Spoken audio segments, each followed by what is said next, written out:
We all have bad days. Days where we feel sad, angry, or really, really frustrated. And honestly, it's not always easy to cope with that.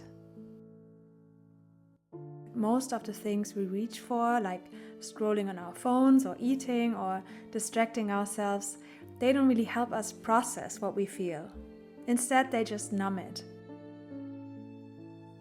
For me though, there is one thing that actually does help me through bad days in a healthier and more constructive way, and that is taking self-portraits. In this video, I want to share why this process works so well for me and how I turn difficult emotions and bad moods into something beautiful.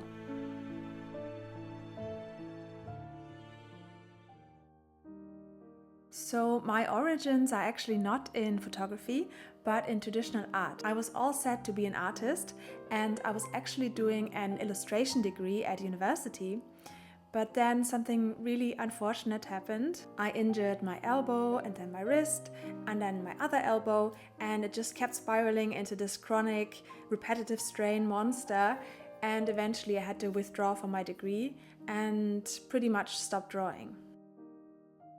However, I eventually found a way to channel my creative energy when I first picked up a camera. In the beginning, I tried all kinds of photography, like street photography and still life photography. But then for my final year project, I did a series of self-portraits, and it kind of changed everything for me.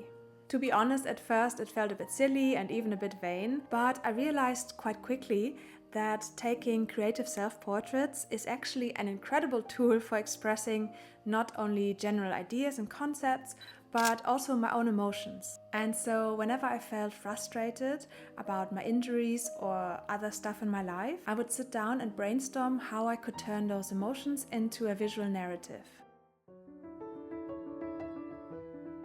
The great thing about taking self-portraits in low moments is that the process gives those emotions somewhere to go, and it sort of neutralizes them in the process. Also, self-portraiture can give you a sense of control when everything else feels uncontrollable. In my home studio, I am the boss.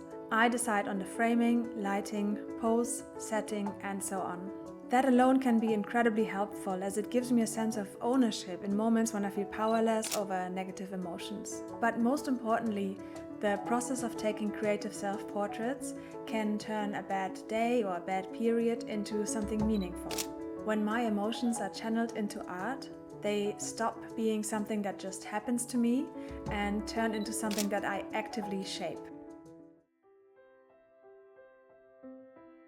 So, how to do this in practice, taking self-portraits? First of all, you don't need a studio or even a perfectly clear concept to start. In fact, often that sort of overthinking can really kill the rawness or the honesty of an image. So here's how I approach the process step by step. First of all, check in with yourself. Before I even touch the camera, I sit down and ask myself, how am I feeling right now? Where do I feel it in my body? What does that emotion remind me of? Sometimes it's very clear, for example, I feel overwhelmed. Sometimes it might be more vague, like I just feel a bit uneasy today. And then once you have established how you're feeling, you can translate that emotion into a visual language. There are many, many ways to do it. Here are my favorite ones. So symbolism is amazing because symbols allow you to communicate something very complex without being literal, which is why they're such a great tool for photographers or artists in general. To use symbolism in your self-portrait, you can ask yourself the following questions. If this feeling were an object, what would it be? What everyday items already carry emotional weight for me? What objects have I seen in paintings or other artworks that carry a particular meaning or that could help express my emotion? For example, you could use a mirror to represent self-criticism or identity. You could use fabric wrapped around the body to symbolize being restricted or feeling restricted. Or you could use water to symbolize overwhelm, cleansing, or emotional depth. The symbols don't need to make sense to anyone but you. If they feel true to you, that's all you need. Now, color is one of the fastest ways to create a mood or an atmosphere in your photos. For example, you can use cool tones to express sadness, isolation, or numbness. You could use warm tones to convey anger, intensity, or restlessness. If you use muted colors, they tend to feel more quiet, more drained, or reflective. Or in turn, if you use highly saturated colors, they can feel more overwhelming or chaotic in the image.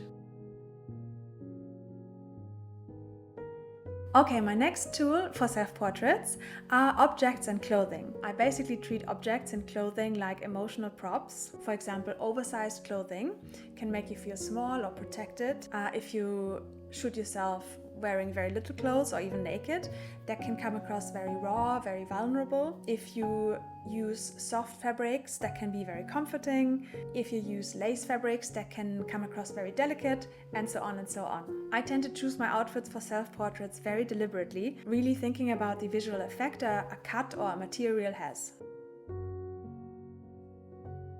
Alright, and then body language is really one of the most powerful tools in self-portrait photography. So when you're in the photo shoot, try and let your body respond to the emotion you're trying to convey.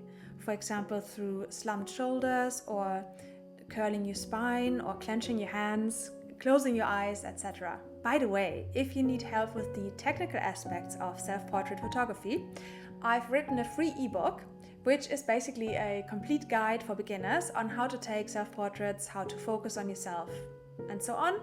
You can download it on my website. I'm going to link it below. Now, back to the video.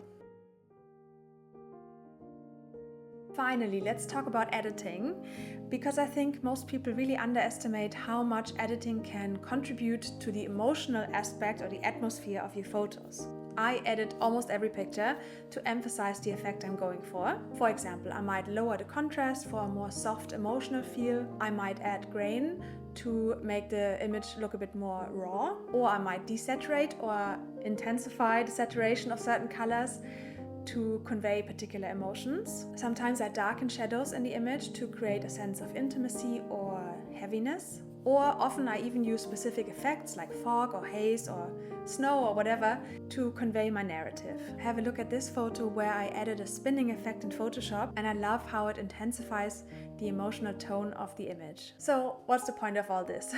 Well, basically, I've noticed that every time I finish a photo shoot and I've created my self-portrait, something hugely shifts. The emotion I felt beforehand that was overwhelming feels like it's been processed, like it's moved through something, and it's been turned into an image that now lives outside of me. This is such a cathartic process, and I've actually heard many other self-portrait photographers talk about this process in the same way. They also say that channeling their emotions into images helps them to get over their low mood and to feel inspired again. Now, of course, just because you turn your emotions into self-portraits doesn't mean that bad days disappear, unfortunately. But it does mean that they leave behind something beautiful that you can keep to yourself, or you can share with others to create a moment of connection. And sometimes that's more than enough. If you like this video, make sure to subscribe, give me a thumbs up, and see you next time.